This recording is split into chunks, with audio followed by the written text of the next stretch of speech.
Episode 94, A Little Princess. Dario expressed his thoughts very naturally, but for Jade, that was too much to take in. His way of talking was about to drive Jade crazy. Is there a difference? If you don't do it, how are you going to give birth to a baby? Dario asked. Jade tried her best to control her emotions. She felt like she was going to explode. I can give you time to think about it. How long? A month? Jade looked surprised. Why would she want to have a child with him? Don't you want to have a child? Dario narrowed his eyes. He gently combed the hair on her forehead. Jade thought of having a child. She felt she was just a child herself. She lifted her head and looked at Dario with determination. She seemed to have made up her mind to have a child with him. She was stunned for a moment and looked at him questioningly. Do you want a baby? I think many women would be willing to give birth to your child, Jade said seriously as she blinked her eyes. As Dario heard her say this, his deep eyes immediately showed danger. Did she mean she wanted him to have a child with another woman? He held her chin and gently stroked it. His voice was especially low as he said, I only want to have a child with you. I don't want anyone else to give me a child. Don't you want a child? The child you give birth to will be as beautiful as you. This was the first time Jade heard Dario say that she was beautiful. She was shocked for a moment and her heart kept beating. No. If she had children, they would be as handsome as Dario, whether they were boys or girls. She couldn't help but think of Dario's cute and interesting nephew. He was so handsome for such a young age. She thought that Dario's future children would definitely be as handsome as him. If she had a child, she would have a complete family. Jade, who had never experienced the feeling of a home, actually thought about having a child at that moment. When Dario saw that she was thinking so seriously, he couldn't help but smile. He couldn't help but go up and kiss her. You can change first. Right.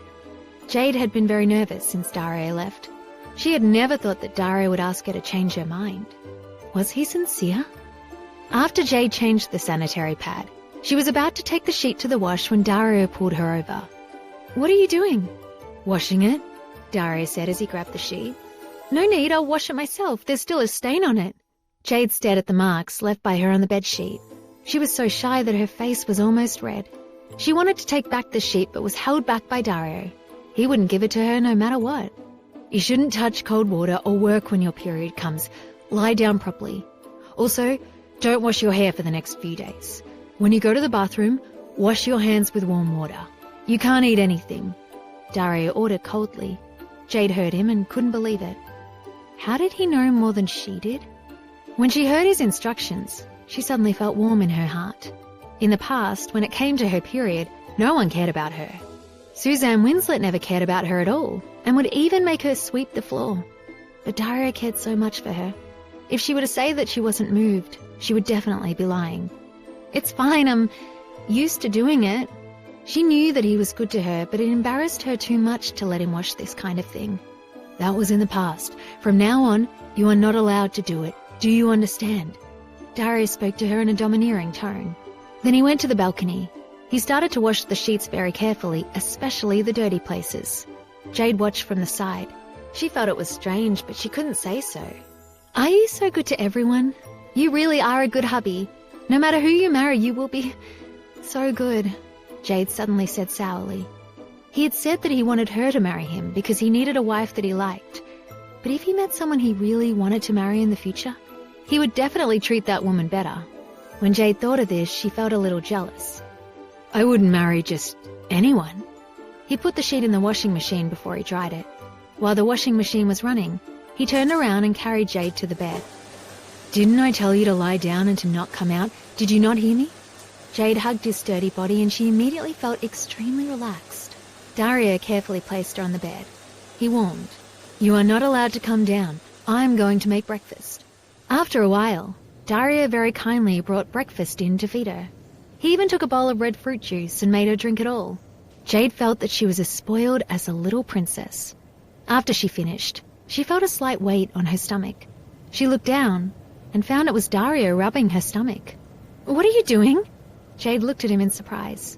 Does your stomach still hurt? Dario asked seriously as he looked up. There seemed to be a trace of pain in his eyes. It doesn't hurt, I'm fine, you don't have to worry about me. You should go and do your work." Actually, Jade felt very guilty when he treated her like this. She always felt that way. She was afraid of delaying his work by letting him take care of her like this. "Work is not as important as you." Daria reached out his hand and tapped her nose. His doting on her made Jade's heart slowly melt. She had felt pain before, but that day, she didn't feel it. Daria made her too comfortable. His simple sentence almost melted Jade's heart when she heard it. No one had ever made her feel so important. Her eyes immediately began to tear up. "Actually, you don't have to treat me like this. I'm afraid..." The tears in Jade's eyes kept flashing. She was afraid that no one would treat her so well in the future. She was afraid that if she got used to his gentleness, she would never be able to leave him. "What are you afraid of? I will treat you like this for the rest of my life." Daria held her face. His eyes were very gentle. "Go to work. I'm fine. I don't want to delay you." He did have a few important meetings to attend, but when he saw Jade like this, he was worried. He could change it to an online meeting. "I'm going to the study room. If you need anything, call me at once. I'll be able to help you very quickly." Just when Jade was feeling moved, she heard a ring. She took a look and saw that it was her phone. It was her grandmother's nurse, Sheila Mason. She answered immediately. She thought that something had happened to her grandmother and didn't expect Sheila to bring her good news. "Hello, Sheila?" Before Jade could finish speaking, Sheila interrupted her with happy news. "Your grandmother had surgery today and she is already awake. She keeps calling your name. Are you busy now?"